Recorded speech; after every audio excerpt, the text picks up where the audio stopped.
Hello everyone.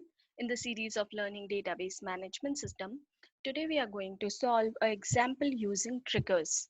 So what are triggers, how triggers we should use, syntax about the triggers, advantage, disadvantage, restriction, old and new extension, everything I have discussed in the previous lecture video. So prerequisite for this video and the coming trigger solve example videos is the trigger basics video. So if you have not gone through that video, please first see that video so you can understand these videos better in a better way. So we will start with creating a trigger. So here I'm having a database with name employee DB. Now here I'm having three tables in this database, and to see the tables I have to write show tables, where if I want to fetch all the details, what I have to do, select star from table name. So my first table is department. So if you can see, I'm having a department table where two columns are there, department number and department name. There are three department, 1, 2, 3, and this department number is a primary key. Department name, payroll, tech support and research. Next, I'm having employee table. So if you can see here, employee table, here some 5 rows are there where it is having ID, that is the primary key, employee name, employees superiors ID, means seniors ID, let's say like this, salary, birth date and D number. This D number is acting as a foreign key because it is referring to the department table. Fine. Now one more table I have, that is DPT salary. So here this table this table is having the total salary of these employees on the basis of department. Means for department number 1, there are two employees. First person salary is 1 lakh, bill salary is not mentioned. So the total salary for department number 1, that is what payroll department, is 1 lakh. Then total salary for department number 2, there is only one employee, so 50,000. Total salary for department number 3, there are two people, Mary and Bob. The salary is 50,000 plus 80,000, that means 1,30,000. Okay, so it is already there in the table. Now what I want to create a trigger to update the total salary of the department when a new employee is hired. That means if I'm hiring a sixth number employee in any department, let us suppose he is working or she is working, let us suppose she will start working in the second department. Okay, second department means the second department is tech support department. Now the in tech support department already Tom is working, his salary is 50,000. Now the new person, let us suppose his or her salary is 20,000. So what should happen, this department salary table should update as soon as I will insert the value in employee table. As soon as I will insert a new row with new employee and new department salary, the department salary table should be updated. Fine.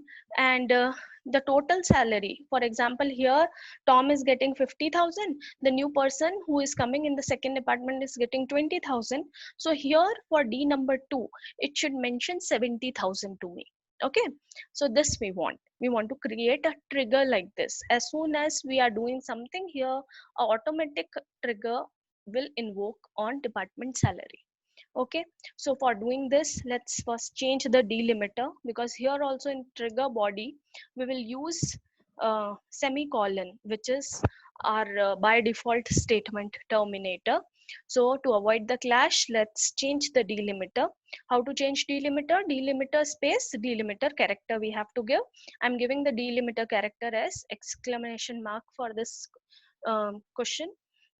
Now I'm creating a trigger. So how to create a trigger? Create or replace a trigger.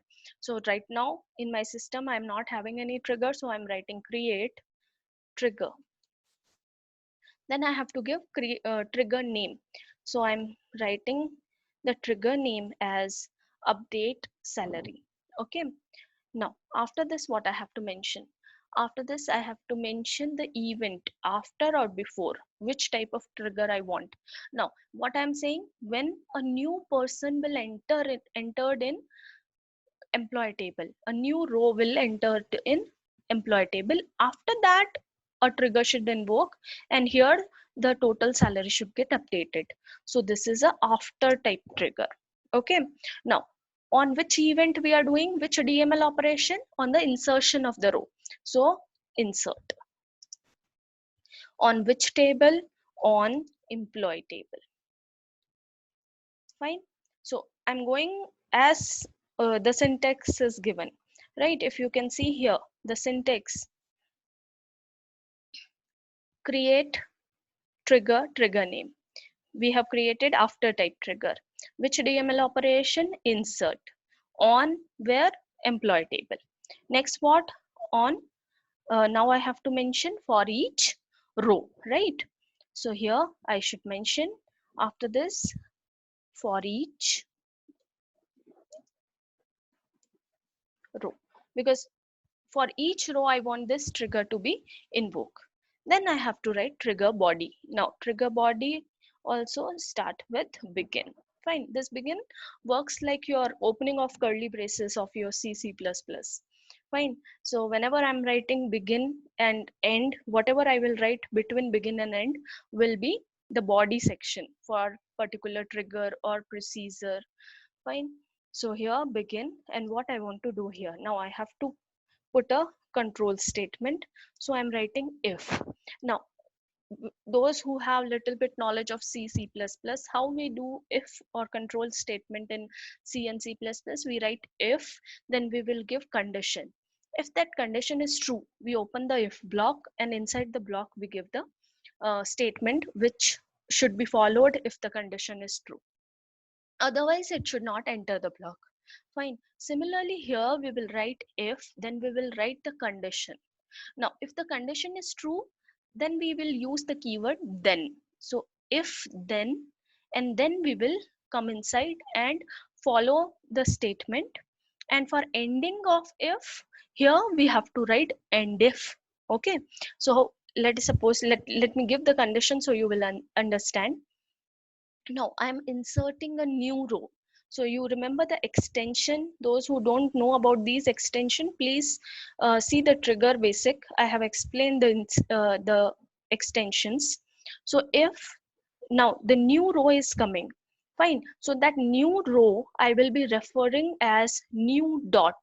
So new dot, here in the employee table I'm having this D number. So I'm writing new dot DNO.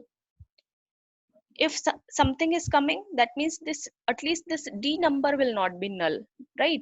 So if new dot DNO is not null, if this condition is true, then what? Then I will enter inside. And what I want to do, I will update the salary. So I will update which table? DEPT salary. I will update this table. How I will update? I will set. What I will set? Total salary I will set. So total salary is equals to what? Right now what is the total salary? So total salary plus what is the new salary which is coming, right? So new salary with extension I will use new dot salary, because that salary will come in the salary column of employee table. So new dot salary. Fine. Now I have to give the condition where I will put it, where I will insert it. Here in front of this D number, this D number should match to what? The new D number which is inserted. So here I will write where D number equals to, here I will write new dot. Here in employee table, this is a foreign key, it is referred by DNO. So DNO. Okay. Okay. Now, so this we will do till the time I'm getting this new DNO not null. That means if new rows are inserted, I will get the D number. It will not be null, and I will do this work. I will update the department salary. After that, what I should do? And if my if block will be ended here, and at last my body of the trigger will end here. Okay, and at last I have to put what? I have to put exclamation mark, because this is a statement terminator. Okay, just see this thing again once. We are creating a trigger, update salary. It's a after trigger. That means after I will insert on employee table, this will work. For each row it will work. How it should start? If new DNO, if a new row we are inserting and there is a department number mentioned there is not null, then update the department salary. What I have to update here? I have to set the total salary is equals to total salary which is present right now plus the new salary which is entered. And where I have to put the value? Here in front of D number, which D number is equals to the D number which the new row we are inserted, right? And then we are stopping this if by writing end if. We are closing this body of the trigger by writing end, and at last we are putting the exclamation mark which is a statement terminator. So as you can see, query okay, right? Now, we cannot call the trigger. If you remember, I have told you in the restriction section of trigger in the trigger basic. What we have to do? We have to do this particular, we have to perform this DML operation and this trigger will automatically invoke. Okay. So as you can see the department salary, this is the value right now in department salary. Let's insert. So I will insert. Now the trigger is on which table? On employee table. So I will insert in employee. So I am inserting into employee table. Okay, here I am inserting the values. Now your employee table is having what in all fields? Your employee table is having ID, name, superior ID, salary, birth date, and department number. Okay, so here I am insert the value ID number. So let us suppose the ID number is 6. The person name is Charlene, and let us suppose right now we don't know about the superior, so I'm mentioning null. I'm not giving any superior ID. And salary, let us suppose salary is 90,000, and date of birth is no, it is in date format, so I have to mention, put it here in quotes. So 1988 04 04. Okay, now let us suppose this is the date of birth, and this person will work in which department? Let us suppose this person will work in second tech support department. Okay, so here when I will put, okay, I have not changed the delimiter, so it's not terminating the statement. So statement terminator is exclamation mark. Okay, when I will do this, one row is affected. Okay, so let's see, select star from table name. So select star from employee. Oh, I have not changed delimiter. I'm very much habitual of semicolon. So as you can see, the new person is entered, and here if you can see the department is 2. Now first let me change the delimiter. So I'm again changing the delimiter to semicolon.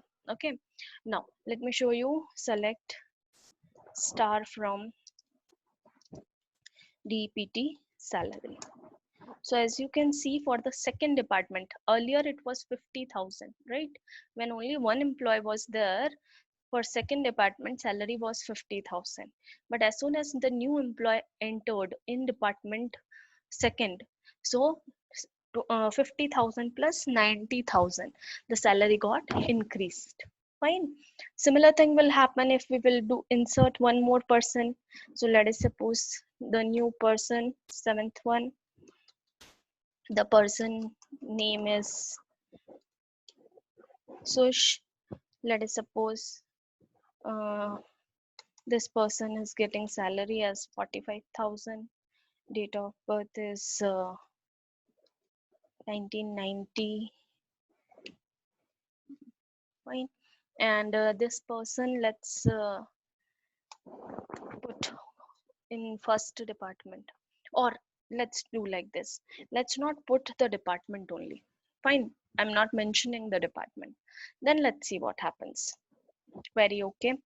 Select star from employee. We will check. So see, new employees is entered, but here department is not mentioned. So what will happen? The trigger will invoked because here a new person is entered. So trigger will definitely invoke. But then what happen?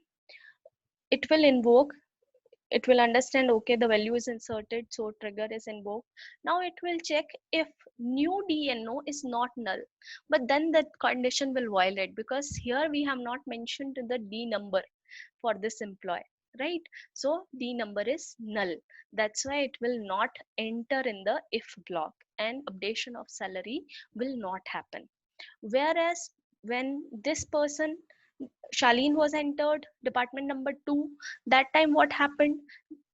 Here, if you can check, so D number was not null, so update department salary uh, command was invoked, where total salary plus the new salary we entered 90,000, so 90,000 plus 50,000 it happened, and D number where we should put this salary in front of second D number because new DNO is 2. Fine, that's why in front of new D number the value inserted here. Okay, so this was one example to create the trigger. Hopefully this is clear to you all.